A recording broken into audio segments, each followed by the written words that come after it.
The call came at 6:47 the morning. I was on my back porch with coffee, watching the sun come up over the ridge the way I had every morning since I retired. The phone buzzed on the table, and when I saw my daughter's name, something in my chest tightened before I even answered. Dad.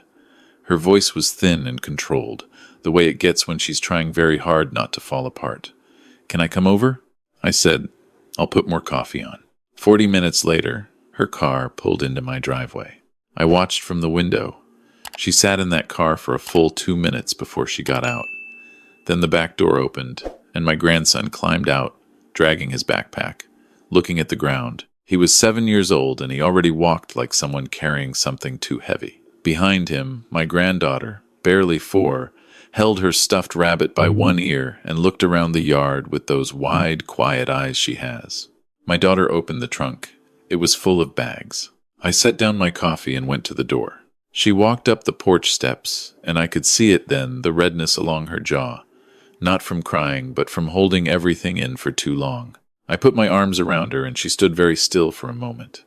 And then she breathed out, long and slow, like she'd been holding that breath for months. Let's get the kids inside, I said. My grandson sat at the kitchen table and ate the toast I made him without saying a word. My granddaughter climbed into my lap and fell back asleep within 10 minutes, still holding that rabbit. My daughter sat across from me and wrapped both hands around her mug and told me what had happened.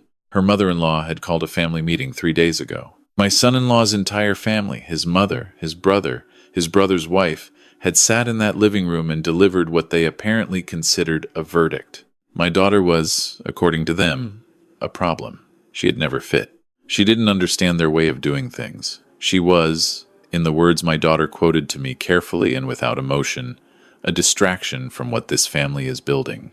They wanted my son-in-law to make a choice. He chose them. He hadn't come home that night. Or the next. On the third morning, my daughter packed what she could fit in the car, and she called me. I listened to all of it. I didn't interrupt.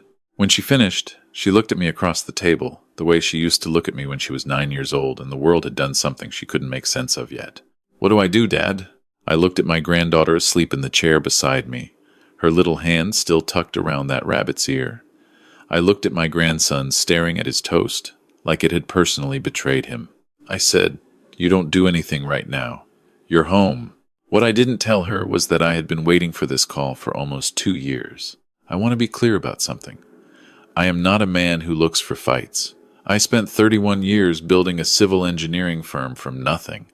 And the thing nobody tells you about that kind of work is that it teaches you patience above everything else. You learn that the ground shifts, that structures fail not in dramatic moments, but slowly, quietly, in places nobody is watching. You learn that by the time a problem becomes visible, someone who knew what they were looking at saw it coming a long time ago. I had been watching my daughter's marriage for 2 years. I had watched my son-in-law, who is a decent man in most respects, allow his mother to slowly reorganize his life until my daughter was on the outside of it. I had watched my daughter make herself smaller at family dinners, laugh at things that weren't funny, agree with things she didn't believe, all in that exhausting performance of trying to belong somewhere that had never intended to let her in. I had watched my son-in-law's mother, a woman who had built her considerable influence through a combination of money, social positioning, and a talent for making people feel that her approval was worth more than their self-respect, move methodically through my daughter's life, like she was renovating a house she'd decided to take over. I had watched all of it, and I had said very little, because my daughter is an adult, and she had the right to work through her own marriage, in her own way. But I had not been idle. My firm had been acquired 4 years ago when I sold it to a larger infrastructure company. I am not a wealthy man by the standards of the people my son-in-law's family associate with, but I am comfortable, and I have no debt, and I have had 31 years to build the kind of relationships that don't appear on any financial statement, but are worth considerably more than most things that do. 2 years ago, about 6 months into my daughter's marriage, I had lunch with my old attorney, a man named Gerald, who I have known for over 30 years. I told him what I was seeing. I asked him some questions. He asked me some questions back. We ordered dessert and talked for another hour, and when I left that restaurant, I had a clearer picture of certain things. Over the following months, I had made several quiet inquiries. Not threats, not maneuvers, inquiries. I had made some phone calls to people who owed me nothing but who respected me enough to be honest. I had read some documents that were a matter of public record and that told an interesting story if you knew how to read them. I had built, carefully and without urgency, a complete understanding of the situation. I had not wanted to use any of it, but I had wanted to have it. That afternoon, while my daughter rested and the kids watched a movie in the living room, I went to my study and I opened the folder I had not opened in 4 months. I read through it once, slowly. Then I picked up the phone and called Gerald. "I think we're at that point," I said. He said, "I'll clear my morning tomorrow. I want to tell you about my son-in-law's mother, because she deserves to be understood clearly. She is 71 years old. She grew up in a family that had money, married into more money, and somewhere along the way, she had come to believe that the possession of money conferred not just comfort, but correctness, that being wealthy meant being right, that her judgments about people were accurate because she had the means to act on them. She had raised her son in that belief, and her son had absorbed it imperfectly, the way children do. And the result was a man who was capable of kindness but had never been taught that other people's dignity was worth protecting at personal cost. Her name, since I will not use it more than once, was a matter of public record in several interesting ways. She sat on the board of 2 local charitable foundations. She was a named partner in a real estate holding company that her late husband had established. She was, on the surface, exactly what she appeared to be. The thing about people who are exactly what they appear to be on the surface is that they are often exactly that and nothing more. They have never needed to develop depth because the surface has always been sufficient. The morning I met with Gerald, he walked me through the sequence of actions available to us. We talked about what was defensible, what was proportionate, and what my actual goals were. I told him my goals plainly. I wanted my daughter's rights protected, I wanted my grandchildren's well-being secured, and I wanted the people who had treated my family as disposable to understand, not through humiliation, but through consequence, what they had actually done. Gerald said, "That's a reasonable set of goals, and you have some leverage that most people in this situation don't have." We started with what was simple. My daughter and my son-in-law had purchased their house 3 years ago. The down payment had come from both families. My contribution had been documented carefully and structured, on Gerald's advice, not as a gift but as a secured loan to my daughter, personally, not to the marriage, not to him, to her. That document was filed and recorded. It meant that in any division of the property, my daughter's interest was protected in a way that could not be quietly erased. My son-in-law's mother had apparently not understood this, or had not bothered to check, or had assumed that because I was a retired man from a smaller world than hers, the paperwork would not be in order. The paperwork was in order. Gerald sent a letter on a Tuesday morning. Polite, precise, and complete. I am told the response was not polite. The second thing was the business. My son-in-law worked at his family's commercial property management company, which his mother effectively controlled. My daughter had, over the course of the marriage, been quietly encouraged to give up the interior design consultancy she had built before the wedding. She had done it gradually, the way people give up things gradually when they're being persuaded that something else is more important. By the time she came to my door with the bags, her client list had dwindled to almost nothing, but not completely nothing. She had maintained 2 clients quietly, almost secretly, and those 2 clients were companies I had introduced her to. The principals of those companies were men I had worked with for over 2 decades. When I made a call and explained the situation and asked whether they might have an interest in expanding their relationship with my daughter's consultancy, both of them said yes, without hesitation. My daughter did not know about those calls. She would find out later. The third thing was the foundations. One of the charitable foundations on which my son-in-law's mother served as a board member had a particular donor relationship that I knew about because one of those donors was a man named Robert who had been my business partner for 11 years.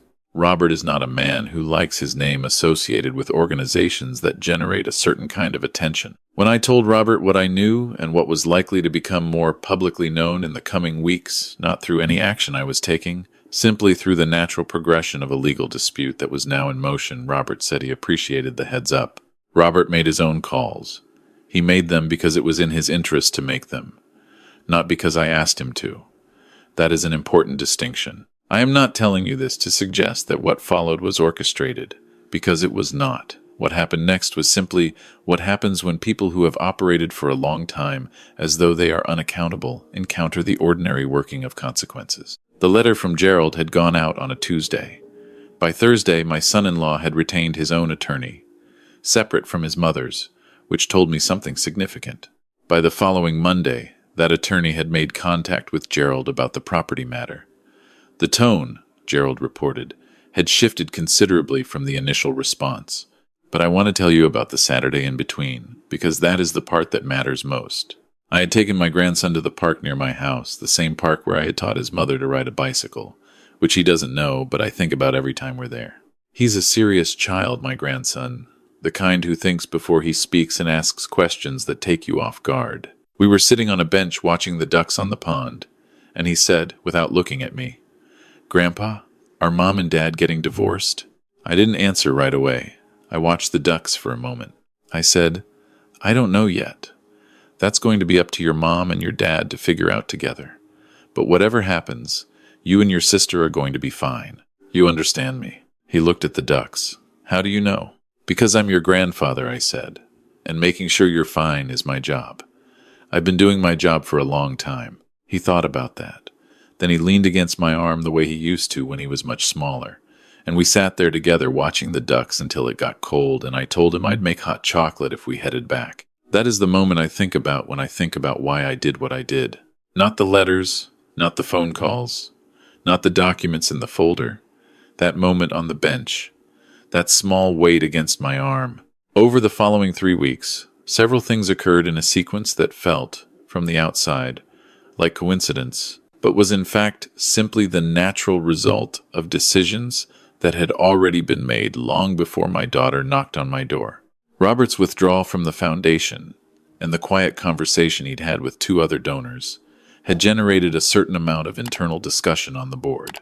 My son-in-law's mother, who had been the most visible public face of that foundation, found herself navigating a situation that required her full attention at a time when her attention was already divided by the property matter. The property matter itself had developed an additional dimension. Gerald had, in the course of reviewing documents, identified an irregularity in the manner in which certain assets had been represented at the time of the marriage, not fraud in any criminal sense, but the kind of material omission that changes the legal character of subsequent agreements. I will not go into the details because they are genuinely complicated, but the practical effect was that the negotiating position had shifted in a way that my son-in-law's family had not anticipated. My son-in-law called me on a Wednesday evening.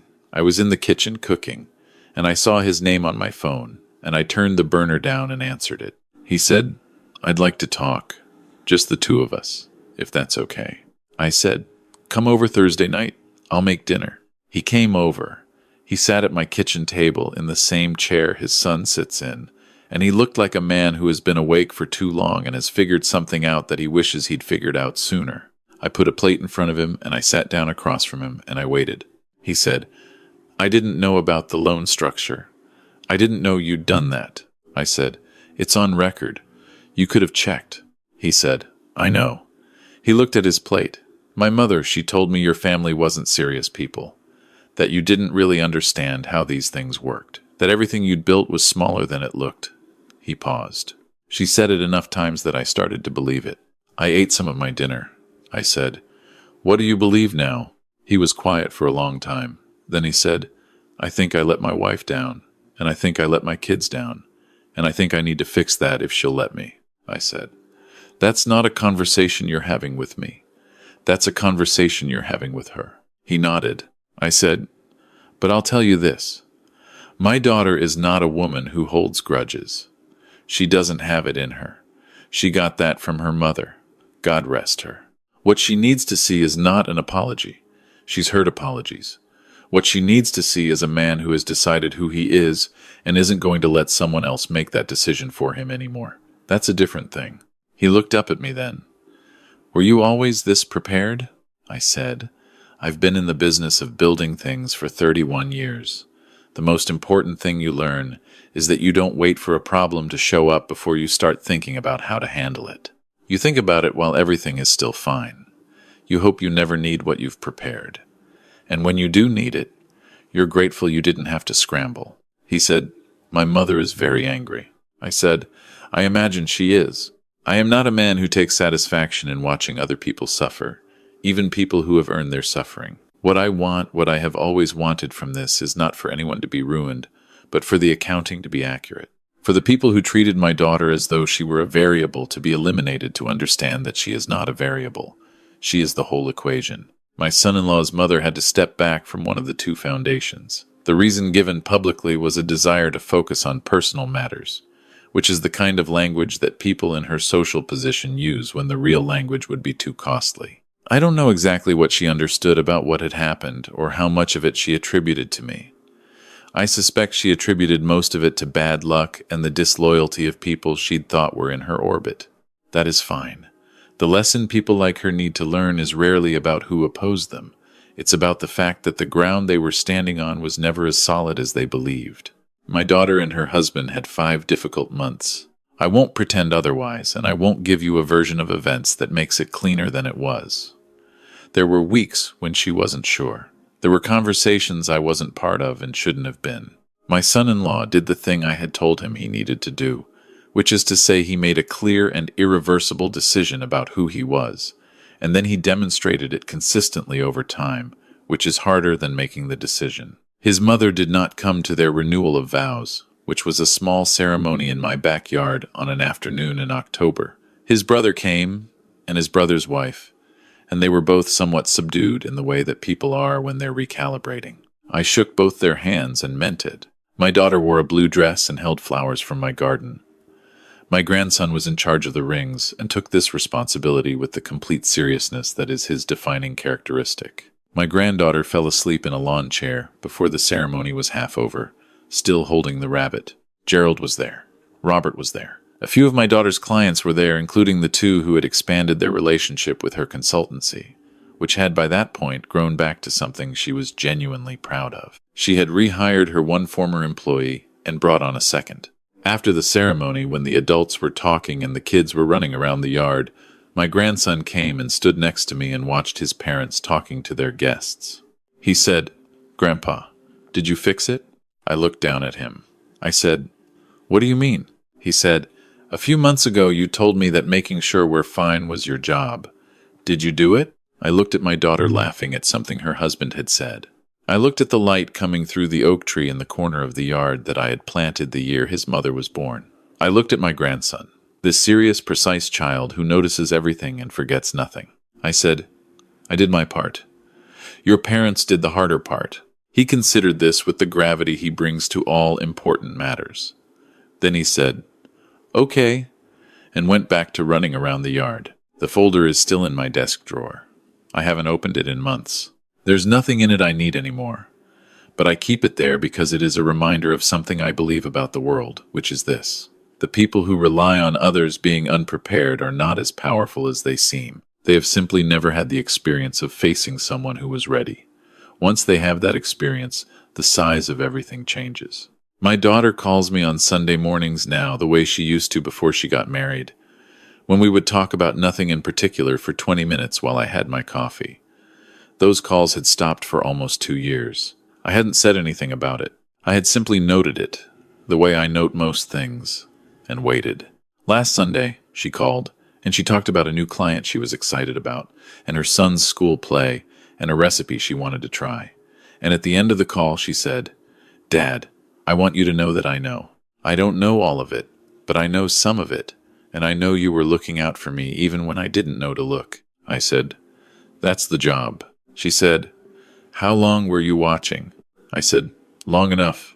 She laughed a little. Then she said, "I love you, Dad." I said, "I love you too. Now go enjoy your Sunday." I hung up and finished my coffee on the back porch. The sun was coming up over the ridge the same way it does every morning. The same oaks, the same light, the same quiet. I thought about my late wife. The way I do most mornings, she would have handled all of this better than I did, with less infrastructure and more directness, which was always her way. But she would have been pleased with how it turned out. She would have especially been pleased with the blue dress. I thought about what my grandson had asked me, whether I had fixed it. I had not fixed it. You can't fix a marriage, can't fix the way people have been raised to see the world, Can't fix the places in a person where fear gets in and makes itself at home. What you can do is make sure the people you love have enough of a foundation beneath them that when things shake, they don't fall through. You build the things strong enough to hold. You do the work before the problem arrives. You pay attention. The rest of it, the part that actually matters, my daughter and her husband had done themselves. I am 63 years old. I have buried a business partner, a wife, and 2 friends I thought I would grow old with. And I have built things with my hands and with my name that will outlast me. And I have learned that the most valuable asset a man can accumulate is not money or property or reputation. It is the kind of quiet clarity that lets you see a situation for what it is without panic, without anger, without the need to perform anything for anyone. I thought about my mother-in-law, about that measured phone call to Gerald, about the folder in my desk. I don't feel satisfaction about any of it. I feel something quieter than that, the particular piece of a man who did what was necessary and nothing more, who held the line without crossing it, who kept his word to a 7-year-old boy on a bench that making sure he was fine was the job. On the porch railing, a sparrow landed and looked at me for a moment with the complete indifference that birds have toward human concerns. Then it flew away. I picked up my coffee and drank it. The light kept coming over the ridge, and I was grateful, genuinely, quietly grateful for the work, for the years, for the grandchildren asleep inside, for the daughter who calls on Sunday mornings, for the structures that hold. We're not promised any of this. We build it or we don't. We tend it or we let it go. And when something threatens it, something or someone that has decided our people are not worth protecting, we stand up. Not loudly, not with drama, just with the calm and certain knowledge of what we have prepared, and why, and who it was always for. That's all any of this was. It was never about winning. It was about the look on my grandson's face when he said okay and ran back across the yard. It was always about that.